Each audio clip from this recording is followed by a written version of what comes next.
राम मंदिर का निर्माण अभी तक पूरा नहीं हुआ है, तो क्या स्थिति है और राम मंदिर के निर्माण को लेकर और जो उसकी प्रतिष्ठा हो चुकी है उसको लेकर क्या कहेंगे? देखिए, राम मंदिर देश के बहुसंख्यक सनातन धर्मियों की, राम भक्तों की जनाकांक्षा है और भगवान की कृपा से, न्यायालय के निर्णय से वो पूरा हो रहा है। इस समय अयोध्या में निर्माण का कार्य चल रहा है, बहुत अच्छे से चल रहा है।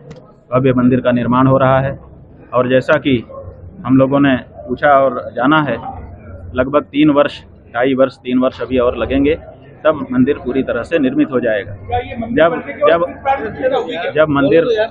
जब मंदिर बन जाएगा तो स्वाभाविक है कि प्रतिष्ठा का कार्यक्रम आरंभ होगा।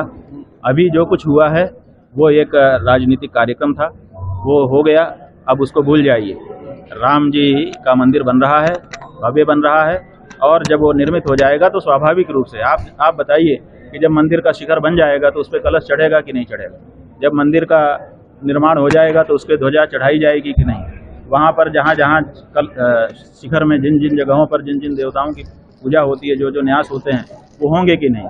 तो स्वाभाविक है कि जब मंदिर बन जाएगा तो वहाँ पर प्रतिष्ठा का कार्यक्रम होगा, उसका भी लाभ हम सबको मिलेगा। कोई चिंता करने की हिंदुओं को आवश्यकता नहीं है, इस मामले में प्रगति पर है। कारण है कि कितने सारे लोग आए उसके अयोध्या में जो आयोजन हुआ, बड़े बड़े संत और सब लोग आए, केवल मात्र आपने जो है उसने ये खुलकर कहा कि ये पूर्ण नहीं हुआ। बहुत से लोगों ने उसे एक्सेप्ट किया और मंदिर के अंदर भी गए। देखिए, सबकी अपनी अपनी व्यवस्थाएं होती हैं, सबके अपने अपने व्यवहार होते हैं, कि सबका अपना व्यवहार करने का, रिएक्ट करने का तरीका होता है। तो अपना व्यवहार होगा, अपनी उनकी प्रतिबद्धता होगी, उनकी क्या मजबूरियां हैं, हम सब कुछ तो नहीं जानते, इसलिए किसी के बारे में हम कुछ नहीं कह सकते। हाँ, हमने जो हमको उचित लगा, सच लगा वो कहा, और अभी तक कोई भी भारत देश से निकल करके राजनेता या विद्वान नहीं आया जिसने ये प्रतिज्ञा देश के सामने कर ली होगी कि अभिमुक्तेश्वरानंद गलत कह रहे हैं, मंदिर तो बन चुका है। ऐसा किसी ने नहीं कहा। तो ऐसी स्थिति में हमारी बात स्पष्ट हो चुकी, सिद्ध हो चुकी। क्या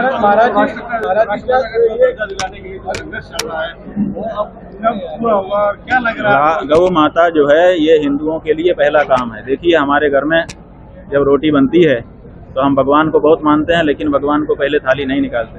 हम गुरु को बहुत मानते हैं, लेकिन उसका भी पहली रोटी नहीं निकालते। पहली रोटी गाय की निकलती है। इसका मतलब है कि हमारे लिए सर्वप्रथम गाय है।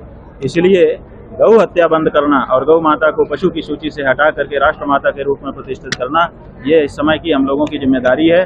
और हमको प्रसन्नता है कि देश के हिंदुओं ने इस बात को समझना शुरू कर दिया है और इसके लिए गौ मतदाता के रूप में प्रण लेना शुरू कर दिया है कि अब हम भविष्य में जो भी चुनाव होंगे, उन चुनावों में उसी पार्टी या प्रत्याशी को वोट करेंगे जो पार्टी या प्रत्याशी शपथ पूर्वक ये घोषणा कर चुका होगा कि अगर हम जीते तो पहला काम गौ माता का करेंगे।